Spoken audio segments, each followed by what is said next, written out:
here today. Apple just announced 3 new iPhones today. The iPhone XS, the iPhone XS Max, and then the iPhone XR. So starting out, Apple announced a new Apple Watch, the Series 4. They increased the screen size by over 30% and kind of pushed it all the way to the edge to where it fills the whole face of the actual watch. They've added a bunch of new health features, made it to where you can track your heart and monitor it a lot more accurately and better, and be able to just stay more healthy and be able to analyze what your heart's doing. And so they have added the 40mm and the 44mm Apple Watches to the lineup. They've redesigned the user interface to kind of fit this bigger screen size and to flow over the edges of the screen a little bit. They have increased the amount of complications that you can have on the screen with the bigger screen size. I think you can do up to 8 complications on the screen to have all the different things that you may want to be displayed on there. The digital crown now has haptic feedback built in, so when you're rotating it, pushing it, that you feel those vibrations and it feels a bit more tactile and real. The speaker volume has been increased by 50%, so when you're using Siri or talking on the phone, you can hear things a lot clearer and better.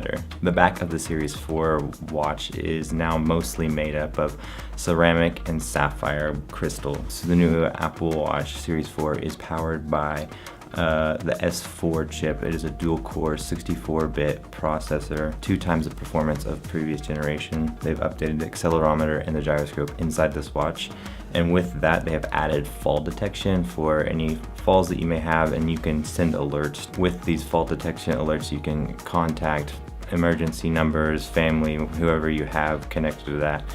And if you have a hard fall, I think this would be great for elderly, especially whenever they fall.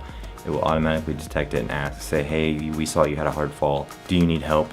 And so you can swipe on your watch and it'll reach out to your emergency contacts in that instance. The battery life of the Apple Watch is still 18 hours. The Apple Watch comes in space gray, gold, and silver. They have a gold stainless steel finish to kind of go along with, also they announced there's a kind of a gold stainless steel iPhone is the one they were showing off in the product demo. All of your Apple Watch bands will work with this newer Series 4. So prices for the Series 4 start out with Wi-Fi only is $399 and cellular is $499. They have dropped the Series 3 to $279 price range just to kind of still have that in the lineup. You can start ordering these on the 14th of September and they will ship and be available on the 21st. They announced 3 new iPhones today. They announced the iPhone XS, the XS Max, and then the XR. So starting out with the XS models, first of all, the images that were leaked were spot on. They were exactly what they showed in the presentation. They've added this new gold finish stainless steel, which is super nice. Water resistance is IP68, which is a little bit higher than in the past. Super Retina display. So the XS comes in at 5.8 inches. And it's an OLED screen, same resolution as previous model. So supposedly it has 60% greater dynamic range. I won't know until I have hands-on with that what that actually looks like and feel like. With the iPhone XS Max, they have increased the screen size to 6.5 inches, which is the biggest screen size on an iPhone ever, which is crazy that it is that big. I don't think I will be going for that screen size. The resolution of the iPhone XS Max is 2688 by 1242, which is slightly more than the smaller version, and that comes in at 458 pixels per inch, which I believe is the same on both models, the pixels per inch. With the stereo sound on these new phones, they've widened the field of them, making it better sound quality. Face ID has received a big step up of an improvement with the new A12 Bionic chip and everything that's gone into this new iPhone. They have made Face ID faster. I'm not sure how much faster. So with the A12 Bionic chip, it is 7nm chip, has an 8-core neural engine. Apps launch up to 30% faster. So with a new iPhone, everybody's always one of the main things people want to know is about the camera updates. Cameras didn't receive a massive update. We have 12 megapixel camera on there, wide and telephoto lenses still the same for the most part. It has a slightly larger sensor on this camera, so you're going to get a little bit more light coming in, so that will be nice. It still has optical image stabilization. The front camera is 7 megapixels still, and the one thing that they did add, which is kind of a software side of things, is a smart HDR, which is basically it's capturing a few more images that it's going to compile together and create that final image. Basically, it's getting a little bit more information, so your image looks that much better.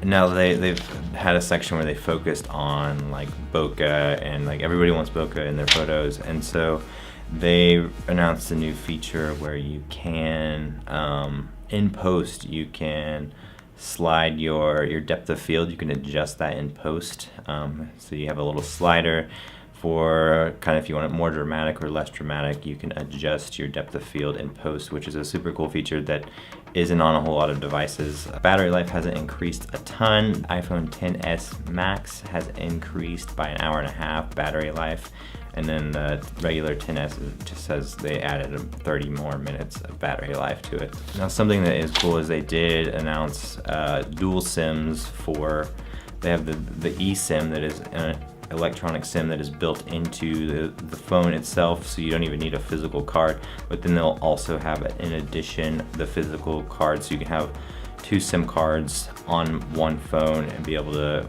it's very popular in China and other countries like that, but it just allows you to have 2 phone lines on one phone, and they've kind of built the software around that to work well, so you can see which line is actually receiving the phone call at that time. And the next thing they announced was the iPhone XR, and the cool thing about that is I was actually somewhat blown away that they basically kept almost all the same specs as they did with the XS. They added all the same features. They updated pretty much everything, the Face ID, the A12 Bionic chip, the camera is the same as the wide camera on the XS, and so that is super nice. The water rating on it is IP67. The main differences on it are basically it has way more color options. It has an LCD screen. Apparently they worked really hard on making an LCD screen that would work in this iPhone X edge-to-edge format that they have, and so it looks nice. It won't be as nice as the OLED that is on the XS model and the 10, but it will be a nice cheaper option. You are getting the speed and the performance of the nicer model, but price is going to be cheaper. So the iPhone XR is going to start at $749, starting at 64 gigs, going up to 128, and then 256 gigabytes. So the iPhone XR is going to come in blue, coral, yellow, black, and then there's a product red version as well. So it'll be super cool that it's the first time they've really done, like with the 5C, it was kind of like an older phone that had colors. This is going to have top of the line specs on this phone, but it's going to have the color options, which will be super cool, and it won't feel so dated. It will feel like it's a premium flagship phone. Prices for the XS start at $999. The XS Max is $100 more at $1099. The sizes on it will start at 64, go up to 256, and then 512 on the sizes. This first time we'll have a 512 gigabyte iPhone. All of these phones will be available to order on the 14th, this Friday, and then they will ship and be available on the 21st, the following week. iOS 12 upgrade will be available on the 17th of this month, and so you can just go ahead and do your over-the-air updates for that. So last thing they talked about was all the other software that's coming out for all their different devices, the Apple TV, HomePod, and macOS, so they've updated all that. Mojave will be available on September 24th, so you can download that whenever the upgrade comes available. So I hope you guys enjoyed this little recap of the Apple event where they announced new iPhones and everything. If you want to see more content like this, hit the subscribe button. If you like this video, hit the like button, and we'll see you in the next one.